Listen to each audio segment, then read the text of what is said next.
नमस्कार विद्यार्थी मित्रांनो, आज आपण इथे गांधीगिरी मार्गाने तुम्हाला काही गोष्टी समजून सांगणार आहेत. तर कृपया करून निगेटिव्ह कमेंट करू नये, कोणतंही स्वतःबद्दल वाईट प्रचार करू नये. मी फक्त सायलेंटली आणि कोणाचाही अपमान, काहीही कोणतीही वाईट प्रक्रिया न देता चांगल्याच गोष्टी बोलणार आहेत आणि तुमच्या हिताच्याच बोलणार आहेत.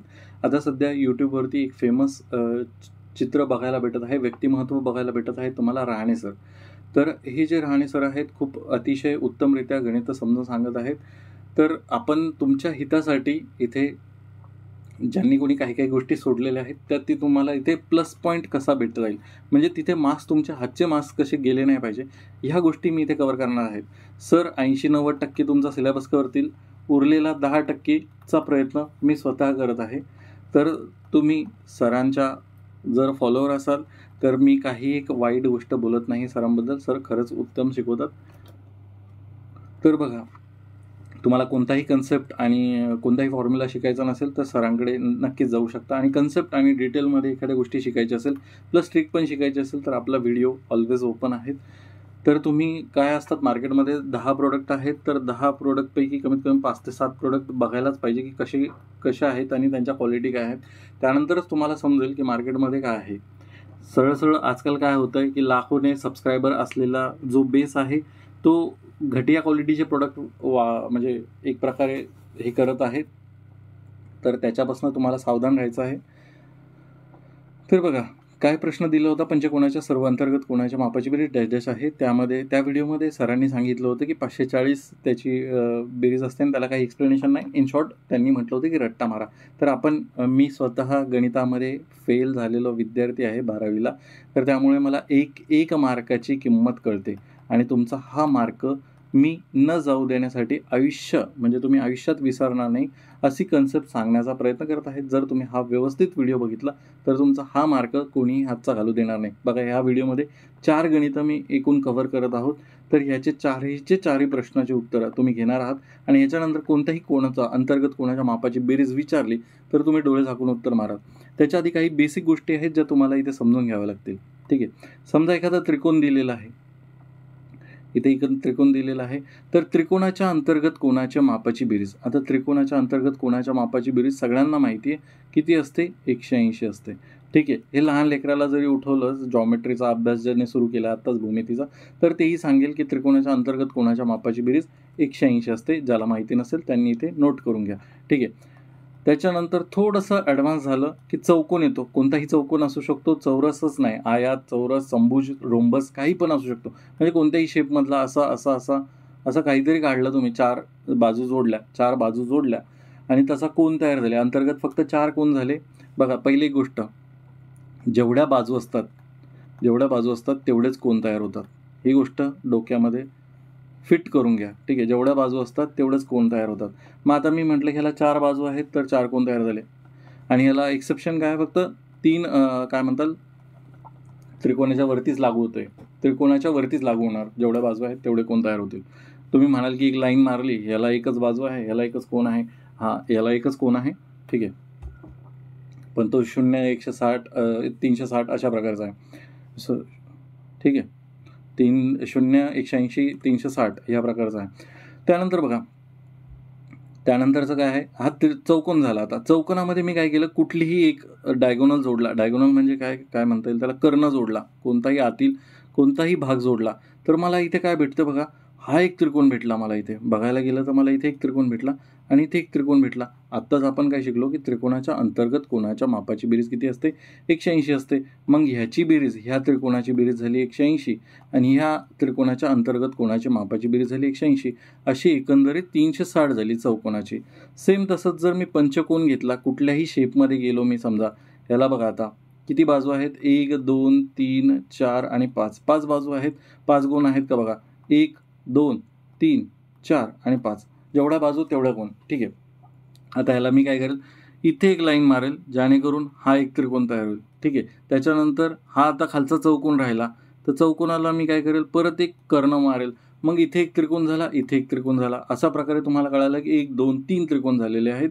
ह्याच्या मापांची बेरीज 180 आहे. ह्याच्या त्रिकोणाच्या अंतर्गत कोणाच्या मापाची बेरीज 180 आहे. ह्याच्या अंतर्गत कोणाच्या मापाची बेरीज 180 आहे. मग ह्या 3दा 180ची बेरीज केली तर उत्तर किती येतं, 540. हा बेसिक कन्सेप्ट झाला. जर तुम्ही फॉर्म्युला विसरलात, ह्याच्यानंतर आपण फॉर्म्युला डिराईव्ह करणार आहोत.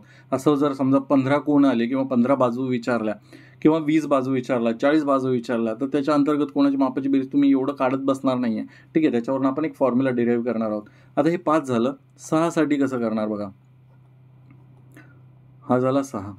ठीक आहे, हा 6 झाला. इथे एक त्रिकोण झाला, 2, 3, 4. म्हणजे तुम्हाला कळेल की 4 त्रिकोण आहेत, म्हणजे 180 गुणिला 4 केलं तर यांची बेरीज किती यायला पाहिजे, षटकोनाची 720 यायला पाहिजे. तसं 7 कोण झाले समजा, 1, 2, 3 असं काहीतरी करत गेले तुम्ही, 7 कोण बनवले, तर त्यांची किती येणार आहे, तर तेच आता फॉर्म्युलाने आपण डिराईव्ह करणार आहोत. आता ते काढायला किचकट होत जातं हळूहळू. तर मग काय करतो मी इथे, कोण जेवढे कोण असतात तेवढेच बाजू असते. ठीक आहे, त्यांची बेरीज. ठीक आहे, अंतर्गत कोणांची बेरीज, अंतर्गत कोणाच्या मापाची बेरीज किती येते बघा. पहिला मी घेतला त्रिकोण, त्रिकोणाची सगळ्यात पहिली कळाली मला 180 आहे. त्याच्यानंतर घेतला मी चौकोन, जे की 4 कोण आहेत, चौकोनाला 4 कोण किंवा 4 बाजू, किती झाली बेरीज 360. त्याच्यानंतर घेतला 5 पंचकोन, त्यांच्या कोणाच्या मापाची बेरीज झाली 540. षटकोन घेतला मी 6 घेतला, तर बेरीज किती आली 720 आली. अंतर्गत कोणांच्या मापाची बेरीज 720 आली. मी 180ला कसं लिहू शकतो, 180 गुणिला 1, 360ला 180 गुणिला 2, 540ला 180 गुणिला 3 आणि 720ला 180 गुणिला 4. बघा कोण आहेत किती 3, त्यावेळेस 180ला कितीला गुणलं मी, 1ने गुणलं. इथे कोण आहे किंवा बाजू आहे 4, कितीने गुणलं मी, 2ने गुणलं. 5 इथे कोण किंवा बाजू किती आहेत, 5 आहे, पण मी 180ला कितीने गुणलं, 3ने गुणलं. इथे कोण किंवा बाजू किती आहेत, 6, इथे कितीने गुणलं, तर 4ने गुणलं.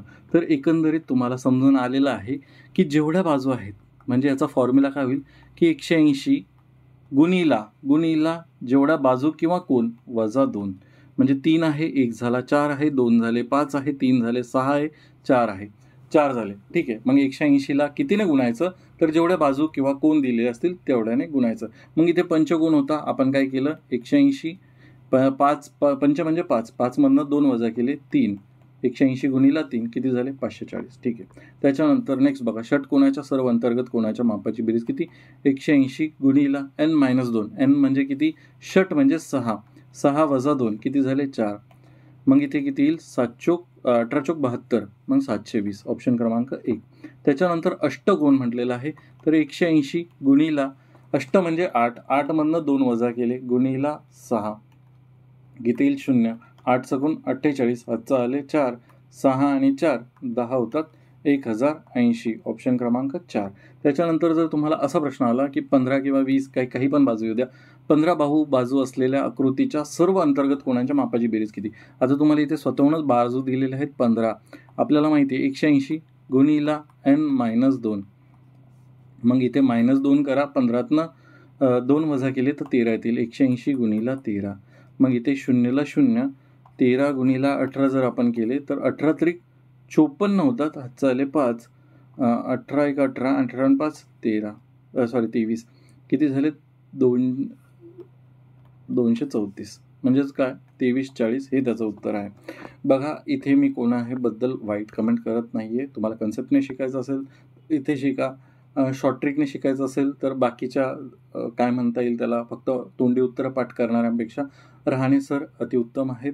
बाकीचे पण विश्वास सर आहेत, खूप चांगलं शिकवतात, आधी टिक्कर मराठीलाच होते, तुम्ही त्यांनाही फॉलो करू शकतात. तर काही शिक्षक आहेत महाराष्ट्रामध्ये जे बऱ्यापैकी गणितं समजून सांगतात, तर तुम्ही त्यांना, चांगल्या शिक्षकांना फॉलो करा. एक कॉम्प्रिहेन्सिव्ह बॅच घेण्यापेक्षा कसं आहे, छोट्या छोट्या गोष्टी शिका, तुमचा नक्कीच फायदा होईल. ठीक आहे, धन्यवाद.